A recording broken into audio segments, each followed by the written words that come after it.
Yup, man. Tuning in to Savage Productions. Let's go. What's up, Rodders? You know who it is. You know what time it is. Your boy Savage, aka Sev Cisneros. You tune in the Sev Lokes Hood Tales 2.0. Like, comment, subscribe, share, hit the notification bell.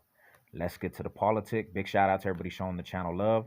Appreciate the love, support. Thank you for the interactions. Mall high salute to the riders. Before I start the video, let me make this clear. I am no way means to promote gang life, gang culture. I'm just telling the testimony, giving life experiences, shining some light on the Denver Metro. So with that being said, let's get to this video. And in this video, it comes from the comment section from the homie CG Bully, the Fresno security guard. And big shout out to you, bro.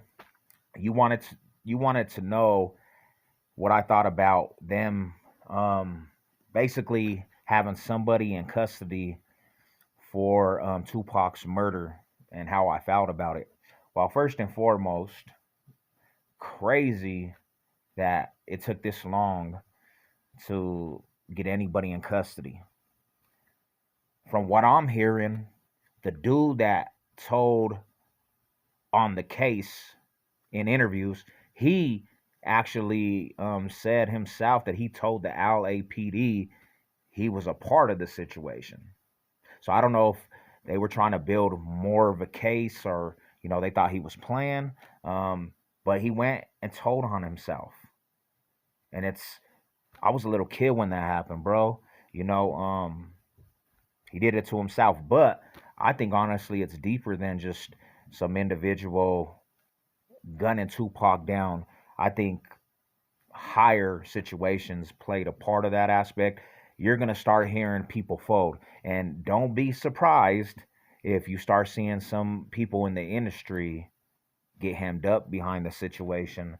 But that's a later aspect for a later time, But Tupac, he just was an influence over a lot of people going through the struggle, man. And it was unfortunate that dude got killed. But I honestly think he knew it was coming. I honestly think it's deeper, bro. I think setup aspect. You know what I'm saying? But I think honestly it's deeper than just what happened that night. Because the stuff that you always hear, bro, was the fool. Somebody got their chain jacked earlier that day. Then they were at that fight. Pac sees them and they end up stomping out the little crit fool. And basically, it was always a theory that the Crips came back and shot old boy. And the dude that's telling on himself in interviews, he's an OG from, Crip. He's an OG from the Comptons. You know what I'm saying?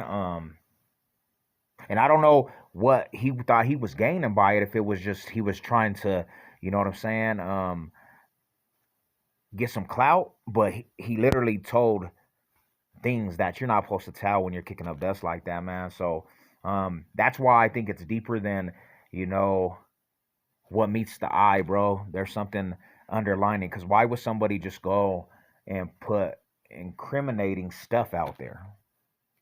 You answer that. But, it's Tupac's family. They'll probably get some justice, but it never brings Pac back. You know what I'm saying? So, yeah, it's wild. I think it's crazy. I think it's crazy for him to snitch on himself in an interview to the world. Wild. But long live Tupac. Um, and I had another question from the comment section from the homie Goat 2828. You had two questions, bro. You had a question about the Nas gang, the Nas crew. Now, I didn't grow up actually knowing what that was. I actually didn't see that till later on down the road, and I see it hit up down Federal. And if you know what Federal, Southwest, especially by Westwoods and that area, a lot of taggers be over there. That's like tagging central. So is it a tagging crew? Because I really don't. I never came across them dudes. I just seen it hit up. You know what I'm saying over there.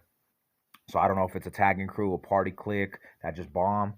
But yeah, they were bombed up over there. You know what I'm saying? By the Westwood area. And your second question was, who's the deepest hood in the East Side? Um, I mean, I'm not really in the streets as we speak, but my whole life, it depends on who you talking about. Out of the Mexicanos, are you talking about out of the Black Foods, the Crips? Um, my whole life, it's always been, the Treys, the Treyos, the Treys. You know, they move together, so you know what I'm saying. They're one unit, so them together and that aspect, they always been the deepest. At one time, they were so deep. Everybody was, everybody in the East Side was banging Trey, and they had a big aspect where a lot of fools was banging Trey. Um, and they probably the biggest Crip sanction, Crip sector over there. You know what I'm saying? And that's who you always used to hear before any other hood in the East Side. You know what I'm saying? You got Trey Deuces and all that, and Trey Fours and Chicky 30 Crips and different hoods, but for the most part, Treys and Treyos, man, they're the deepest Crip hood over there. When it comes to the Mexicanos, it's probably gonna be the oldies, just because big families of East Side, especially if you're Mexicano, they migrated and they went to become oldies. They outnumber a lot of the other Mexican hoods that are over there, like the ESGs and Horsemans and Deuce Five Raiders. But yeah, those are probably the biggest. You know what I'm saying? The biggest gangs on both sides, like the Mexicans and the blacks, probably the Treys and the Treyos. They outnumbered a lot of neighborhood. But then down the road, when I was locked up, the East Side Riders, they were another branch. East Side Rider Crips. They started getting pretty deep, and for a minute they had a big portion of big numbers over there in the East Side. So yeah, you know what it is. Mile high salute to the Riders. Let's get it.